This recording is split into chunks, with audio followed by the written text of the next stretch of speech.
Great. So now it's Ben Van Der Velde. Van Der Velde. See, Yep. now I thought that almost sounded a bit German when I heard it. Van Der Velde. Van Der Velde. No, I'm Dutch. You're Dutch, well, I see. I'm not Dutch. I'm a mongrel. My great-great-granddad is Dutch, but my mum's German and Polish. My great-granddad was Turkish. There's probably some Spanish in there and a bit of Russian. Wow. So You're a big mix. I'm a little mix. True. So where were you born? I was born in Newcastle. Okay, right. I was born in the Royal Victoria Infirmary, within a mile of the River Tyne, and therefore I am a Geordie, even though I don't sound like one. But I count. Officially, you are. Mm-hmm. Yeah. So you count yourself as Well, do you count yourself as properly British then? You kind of because you were born here. Yeah. This is your home ground. God, this sounds like a test now. It's Do you a count test. yourself as properly British? Wow. Yeah. I consider myself British. Now, this is a card many comedians play, but I do consider myself a bit of an outsider in various ways, because I'm very proud of being a Geordie, but I don't exactly sound like one. I am mildly proud of being English, but I feel more European than English.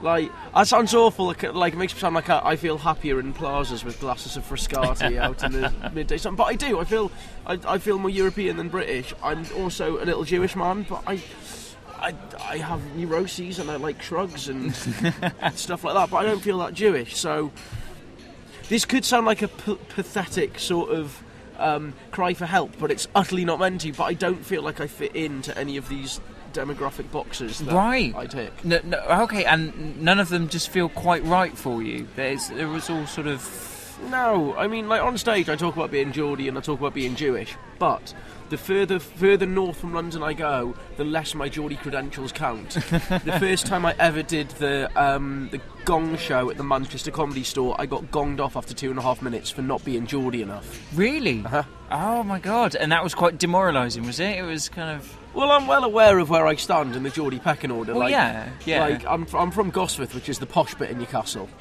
Okay, So, right. I played the Newcastle stand a couple of months ago, and I had to sort of rejig my jokes. Okay. To go, right, when I'm down in London, I'm a cheeky, chirpy Geordie Sparrow. But when I'm up in Newcastle, they're like, who is this posh wanker? Did he come here in a sedan chair? So, yeah. Yeah, so but your show this year. So Yes. where is it? And Right, I am in the Justasonic Caves in a room called Just Up the Road. Was it the lunch? It's the Big Value lunchtime. Comedy Showcase Lunchtime Club. Yeah. So you're a compere. Yes. You're sort of. So this isn't an hour that you've had to work at, and no. But you enjoy the sort of owning a show like that, kind of. Wow, owning a show. I do a bit to it. No, I do. I'm the ringmaster. That's what I think of myself. It's a cross between ringmaster and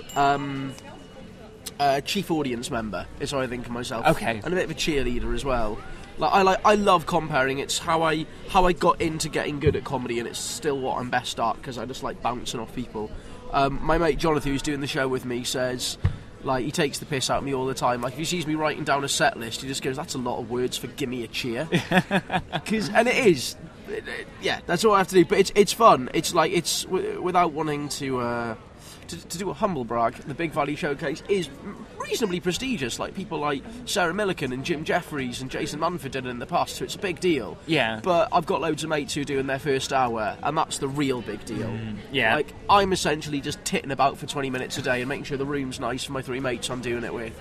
Next year will be a different story. And next year is the big year for the hour show, is it? Have you decided that now? I have 95% decided it. I know what I want to do, and I reckon there's basically two ways you go about doing an hour. You either go, I'm going to wait till I'm ready, and that might be 3 years or it might be 10 years. Yeah. Or you just go, I'm going to give myself a deadline and make sure I'm ready. Yeah. And I think I need that fear as a motivation. Yes. So I've got previews booked in for September, and we'll see whether the idea works. Yeah, but I mean, it's quite early to know what you're going to do at this point. You know, before the festival's over, because most people, they're like in July, they're still sort of thinking, Oh no! Really. Don't get me wrong here. When I say I know what I'm doing, that doesn't mean I have an hour of beautifully scripted and crafted jokes. No, I do realise. Yeah, but a sort of at least a a flavour, you know, an essence of what it's going to be about. I think so. I mean, there's the classic comic trick. I think particularly for more experienced comics, go, shit, it's January, right? What shall I call my show?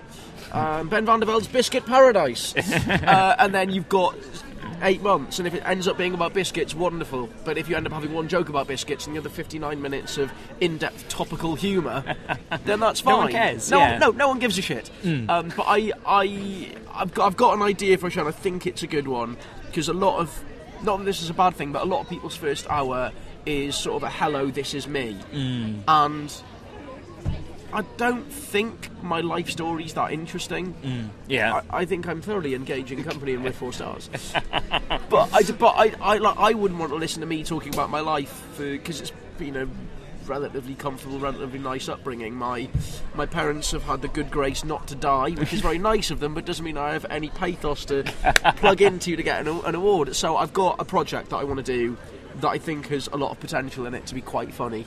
Right, which is great, and it's great, like you say, to have a focus. Yes. And to think about what you're going to do. And do you think the whole year is going to be kind of building to that? Because it's strange how Edinburgh is sort of the centre of everything.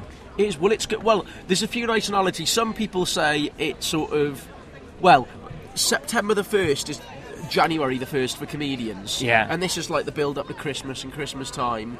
My mate Jim's got a beautiful way of putting it. He says it's because a few days ago we were like, I can't believe it's 11 months since we were here.